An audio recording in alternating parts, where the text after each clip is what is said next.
Hello friends, welcome to today's video. Today we are going to discuss about one of the leading chemical manufacturing company which manufactures organic, inorganic and specialty chemicals. It also manufactures a wide range of other specialty chemicals which used in paints, cosmetic and other areas. This company holds 70% of Indian market share in specialty chemicals for sodium nitrite and sodium nitrate. It also has 60% market share of phenol and acetone. It is also among the top 3 global players for Slidin and Oximis. जी हाँ दोस्तों, आज हम जिस mid cap multi bagger chemical company के बारे में बात कर रहे हैं उसका नाम है दीपक नाइट्राइट। जी हाँ दोस्तों, आज हम दीपक नाइट्राइट के बारे में डिटेल्ड रिव्यू करने वाले हैं, तो जिसमें हम लोग इसका past performance, domestic chemical market का future outlook, chemical manufacturing company में इंडिया का ग्रोथ आउटलुक कैसा रहेगा, उसमें दीपक नाइट्राइट को कैसे फ़ायदा होगा, कंपनी का मैनेजमेंट का क्या कहना है दीपक नाइट्राइट के फ्यूचर आउटलुक के बारे में, एंड ऑल्सो हम इसका लेटेस्ट टेक्निकल एनालिसिस करेंगे ताकि हम ये समझ पाए क्या ये शेयर बाय करना अभी सही रहेगा या नहीं रहेगा। हम डिटेल रिव्यू करने वाले हैं, तो दोस्तों वीडियो के अंत तक बने रहे सो दैट हम इसको डिटेल में रिव्यू कर पाए। सो फ्रेंड्स, अभी हम देखते हैं इसका पास्ट परफॉर्मेंस कैसा था, लाइक लास्ट 5 इयर्स का इसका रेवेन्यू क्या था, इसका अर्निंग्स कैसी थी और इसका प्रॉफिट कैसा था। तो दोस्तों जैसे कि यहाँ पे आप देख पा रहे हैं कि इसका पास्ट परफॉर्मेंस लास्ट 5 इयर्स का देखें, लास्ट 5 फाइनेंशियल ईयर्स का FY18 से लेके FY22 तक, इसमें रेवेन्यू में एक सिग्निफिकेंट ग्रोथ दिया है। जहाँ पे FY18 पे 1600 करोड़ का रेवेन्यू था, वो बढ़ के 2700 करोड़ हो गया FY19 में विद इन 1 ईयर। फिर वो बढ़ के हो गया 42, फिर 43 एंड FY22 पे 6845 करोड़ का रेवेन्यू बुक किया है, which is 56% Y year on year growth and 36% CAGR growth है ये लास्ट 5 इयर्स में, विच इज़ एक्सीलेंट। उसके बाद बात करते हैं एबिटा के बारे में। EBITDA means earning before interest, taxes, depreciation and amortisation. अगर एबिटा के बारे में हम बात करते हैं तो वो ईयर ऑन ईयर जो ग्रोथ है ये 29% का ग्रोथ है और 50% CAGR के हिसाब से ये ग्रो हुआ है कंपनी। अभी हम बात करते हैं प्रॉफिट के बारे में, which is PAT, profit after tax. अगर यहाँ पे हम देखते हैं तो कंपनी ने 61.76% CAGR पे प्रॉफिट दिखाया है after paying everything, after tax. This is the profit. 79 crore था FY18 में, जो बढ़ के 1067 करोड़ हुआ है FY22 पे। तो ये है इसका लास्ट 5 इयर्स का परफॉर्मेंस। अभी हम इसका बैलेंस शीट देखते हैं।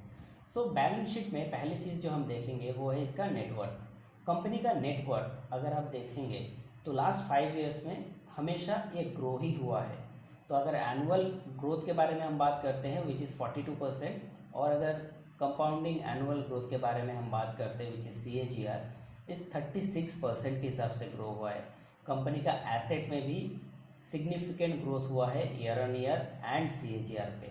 अब सबसे इम्पॉर्टेंट चीज़ जो देखा जाता है वो डेब्ट टू इक्विटी रेशियो, मतलब कंपनी के ऊपर डेब्ट कितना है, कर्जा कितना है। बिकॉज कंपनी के ऊपर जितना ज़्यादा कर्जा रहेगा कंपनी को उतना ज़्यादा इंटरेस्ट पे करना पड़ेगा अपना प्रॉफिट से। तो कंपनी अपना फ्यूचर जो इंटरेस्ट पे करते हैं उसके लिए अपना वो इंटरेस्ट का पैसा या तो वो डिविडेंड में दे सकते हैं, अगर वो इंटरेस्ट नहीं देना पड़ रहा है कंपनी को तो या तो वो डिविडेंड में देगा या अपना फ्यूचर ग्रोथ के लिए उसको यूज़ कर सकता है। तो तो यहाँ पे अगर आप देख सकते हो फ्रेंड्स, तो यहाँ पे जो डेब्ट टू इक्विटी रेशियो है ये कम होते होते अभी फ़िलहाल FY22 पे ये जो नेट डेब्ट टू इक्विटी रेशियो है ये ज़ीरो हो चुका है। मतलब कंपनी के ऊपर कोई भी किसी भी तरह का डेब्ट नहीं है, which is excellent thing for a company.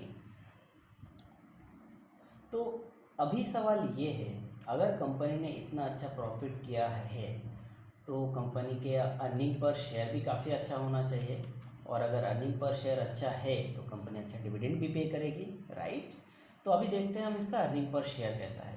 तो अगर यहाँ पे आप देखते हैं FY18 में जिसका अर्निंग पर शेयर 6 रुपीज़ के आसपास था, वो बढ़ते बढ़ते FY22 में 78 रुपीज़ पे पहुँच गया। जी हाँ दोस्तों, ये एनुअल कंपाउंडिंग ग्रोथ के हिसाब से 56% का एनुअल कंपाउंडिंग ग्रोथ है।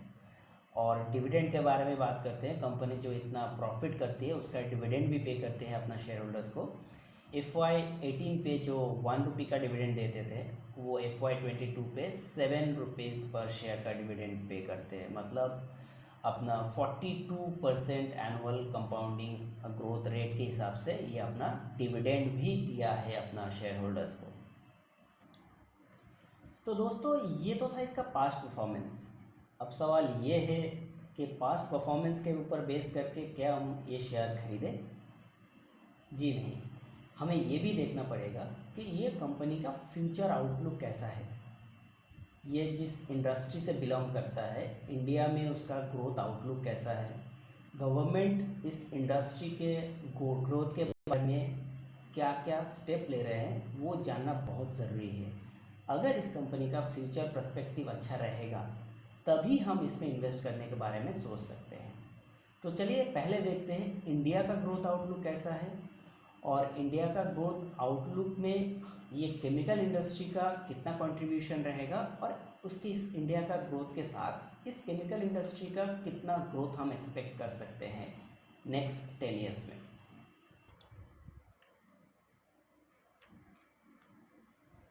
इंडिया का अभी के जीडीपी ग्रोथ के हिसाब से ये बोला जा रहा है कि अगले 10 साल में इंडिया का जीडीपी $5 ट्रिलियन पार कर जाएगी, जो एक इंडियन केमिकल इंडस्ट्री के लिए एक सिग्निफिकेंट ग्रोथ अपॉर्चुनिटीज़ क्रिएट करती है, जिसमें end user like health care, consumer retail, agriculture, auto, ये सारे सेक्टर्स मिला के केमिकल में 50% डिमांड इंक्रीज़ होने का चांसेस है।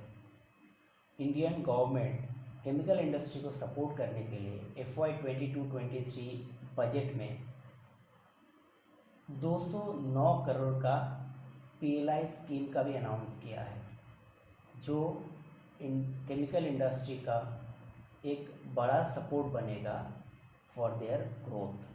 अभी हम बात करते हैं डोमेस्टिक केमिकल इंडस्ट्री के बारे में। अगर आप यहाँ पे देख सकते हैं कि FY19 में ये जो डोमेस्टिक केमिकल इंडस्ट्री था, ये $178 बिलियन का इंडस्ट्री था, जो बढ़ते बढ़ते FY25 तक $304 बिलियन होने वाला है।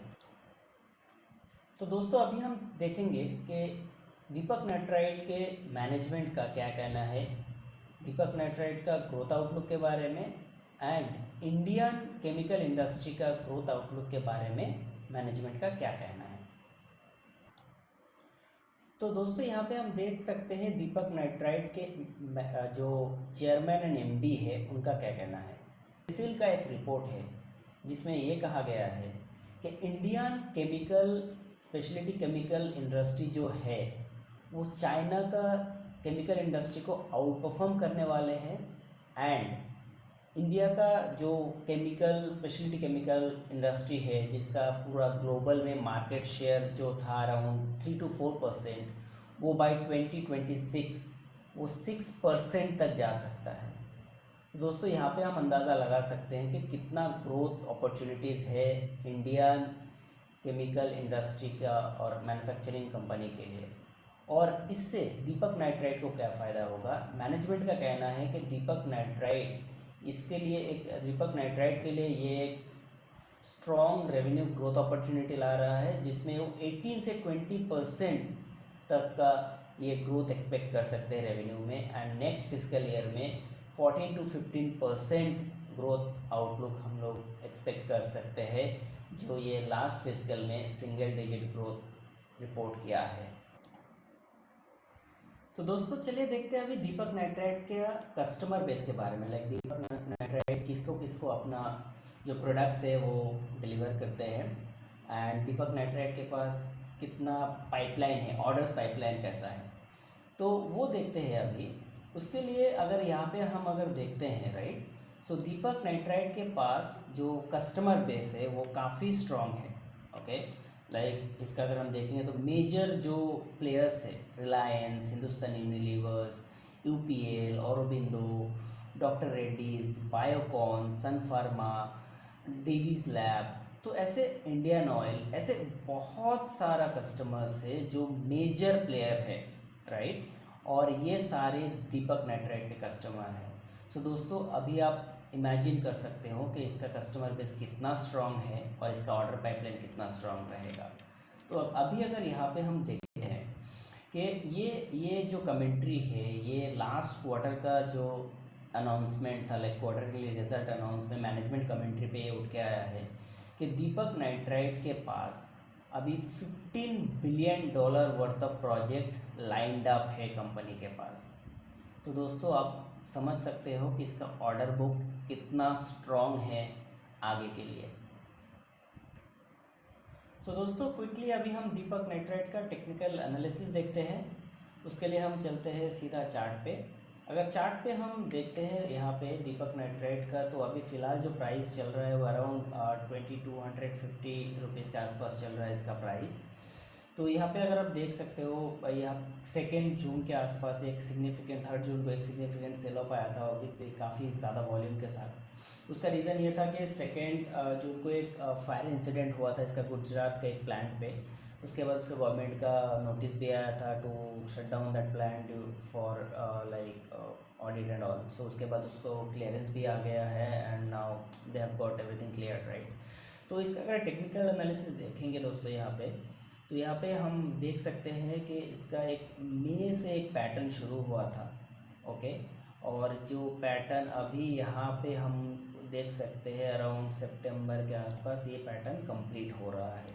तो ये जो पैटर्न दोस्तों यहाँ पे हम देख पा रहे हैं, इसको बोला जाता है cup and handle pattern. Okay, so इस पैटर्न में क्या होता है दोस्तों, एक पैटर्न काफ़ी बुलिश पैटर्न माना जाता है। ओके, सो ये मतलब एक बहुत ज़्यादा टाइम, 3-4 महीना का टाइम लिया है यहाँ पे एक पैटर्न बनाया है, और जिसका ब्रेकआउट आया है यहाँ पे, और वो भी काफ़ी ज़्यादा वॉल्यूम के साथ ब्रेकआउट आया है। This is more important, breakout with volume right. तो इसमें हो सकता है कि ये स्टॉक यहाँ से ऊपर जाए। ओके, एंड लाइक इसका जो 52 वीक हाई था अराउंड 3000 के आसपास राइट, वो उसको फिर से रिटेस्ट कर सकता है based on this structure. But अभी फ़िलहाल जो है वो ग्लोबल मार्केट बहुत ज़्यादा वॉलेटाइल है, इंडियन मार्केट भी हम देख रहे हैं काफ़ी मतलब बहुत ज़्यादा वॉलेटाइल हो रहा है। तो हो सकता है इस वॉलेटिलिटी के साथ स्टॉक थोड़ा ऊपर नीचे या फिर इस रेंज पे थोड़ा टाइम भी बिता सकता है। बट ओवरऑल अगर हम बात करेंगे केमिकल इंडस्ट्री के बारे में, इंडिया में उसका ग्रोथ आउटलुक, ग्लोबल में इंडियन मैन्युफैक्चरिंग कंपनी का कैसा लाइक परफॉर्मेंस रहेगा, वो भी काफ़ी स्ट्रॉन्ग है। तो उसके हिसाब से अगर हम देखें कि दीपक नाइट्राइट का हो सकता है आगे का परफॉर्मेंस काफ़ी अच्छा रहे। तो दोस्तों ये था मेरा डिटेल्ड वीडियो दीपक नाइट्राइट के बारे में। आपको ये वीडियो कैसा लगा कमेंट करके ज़रूर बताइए, और साथ ही साथ मेरा चैनल को सब्सक्राइब ज़रूर कीजिएगा। और ये वीडियो सिर्फ एजुकेशनल पर्पस के लिए है, इसमें मेरा कोई बाय एंड सेलिंग का रिकमेंडेशन नहीं है। आप अपना पोजीशन लेने से पहले अपना फाइनेंशियल एडवाइज़र से ज़रूर बात करें और उसके हिसाब से बाय या सेलिंग करें। एंड मिलते हैं अगले वीडियो में। Thanks for watching.